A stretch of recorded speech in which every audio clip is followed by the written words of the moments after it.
In 1900, Chicago was experiencing its coldest winter days. Winds from Lake Michigan swept through the cobblestone streets, carrying the smell of coal smoke and the long, drawn-out whistles of trains. On the sidewalk in front of Union Station, a row of shoe-shining boys huddled beside their small wooden boxes. They were the shoe-shine boys, orphans, or children from extremely poor families who had come from Ireland, Italy, and Poland. The oldest boy is Luca Rossi, 13 years old, with curly black hair and a tanned complexion from the sun and wind. His father died in a railroad construction accident, and his mother, a maid for a wealthy family, was fired for coughing up blood. Luca is the support for his two younger siblings.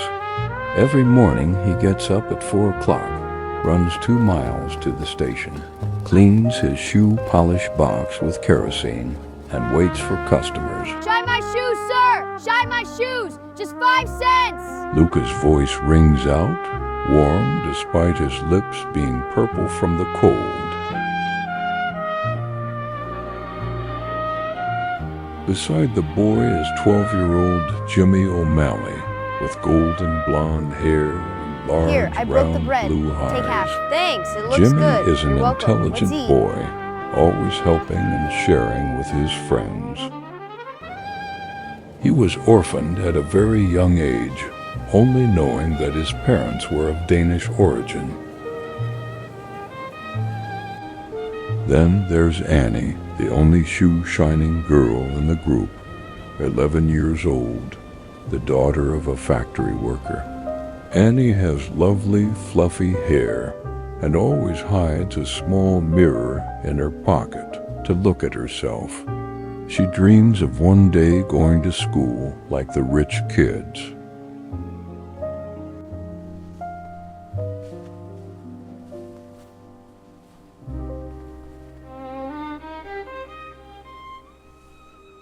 They are a Shining street shoes is fun family. work.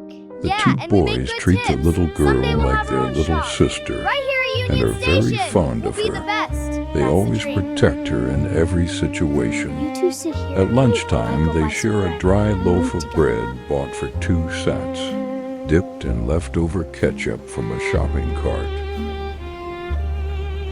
At night, when it snowed, they huddled under the station stairs, covering themselves with old newspapers. Luca always gave the warmest spot to Jimmy and Annie. That winter was harsh. Many wealthy customers walked past without even glancing at them. Someone threw coins on the ground and made them bend down to pick them up. Someone deliberately stepped mud on their freshly polished shoes and laughed loudly. Luca gritted his teeth and endured it. He taught Jimmy and Listen to Annie. me. Don't show weakness in front of them. Suffering only makes us lose our minds.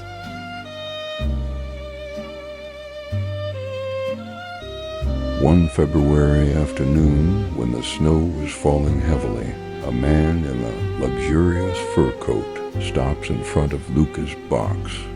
He was Mr. Henry Whitaker, the owner of a large leather shoe factory.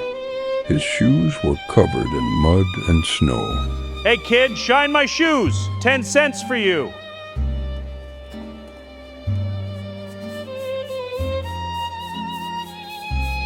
You're very good at shining shoes. Come work at my company. I have to look after the little ones.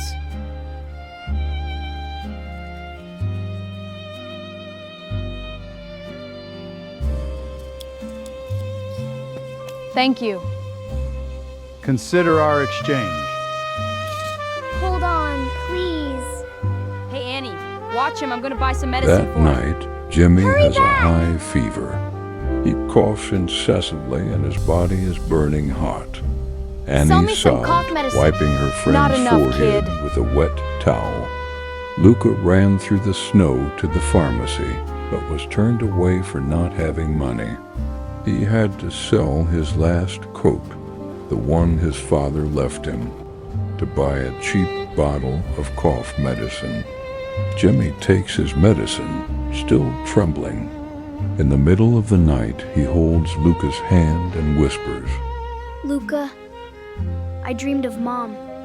She said, there are lots of shiny shoes in heaven. Nobody needs to polish them. You'll get better. I'll polish a pair of beautiful shoes for you.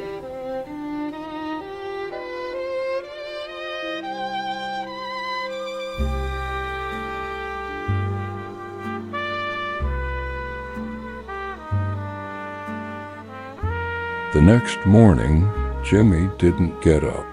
He lay motionless under a pile of old newspapers, his small hands curled up against his chest, beside the shoe polish box still there.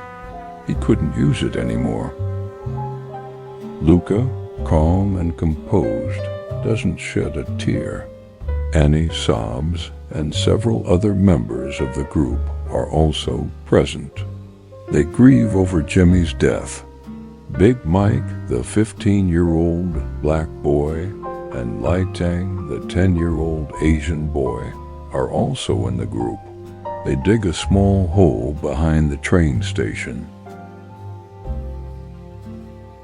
A makeshift coffin, hastily constructed by Big Mike and Lai Tang in the night, was made. Annie took out her favorite mirror and placed it on Jimmy's coffin. The scene was somber. Even the old oak tree beside them seemed to mourn the unfortunate fate of the orphaned boy.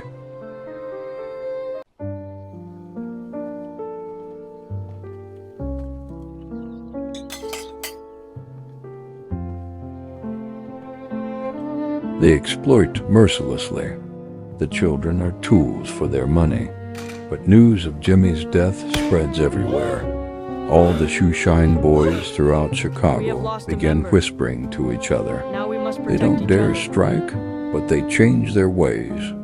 Whenever they saw another child shivering from the cold, they shared their shoe-shining box, shared a piece of cake. They began singing a little song that Luca had composed.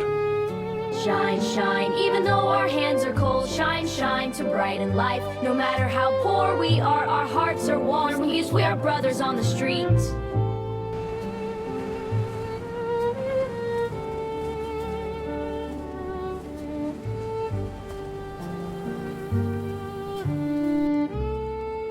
Do you want your shoes shined?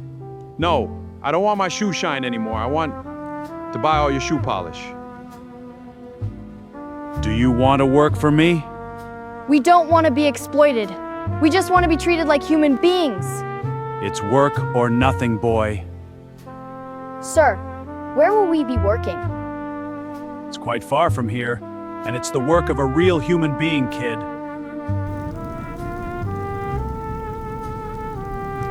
Yes, I accept. Go to the address written here and give this paper to the manager. In the spring of 1910, Luca you like became your an shoes apprentice shined? in Mr. Sir, I Whitaker's would be shoe honored. factory. Annie attended school part-time. And then time flew by, and many years later he also became a big boss in the shoe industry. The wind blows across Lake Michigan, carrying the echoing laughter of children. Though 1900 has passed, the worn leather shoes of the street children still hold the story that even small, hand-stained black with shoe polish can brighten a part of the city's soul. And every time someone walks down a Chicago sidewalk in their shiny shoes, they may not know it, but a boy named Jimmy is smiling down from above.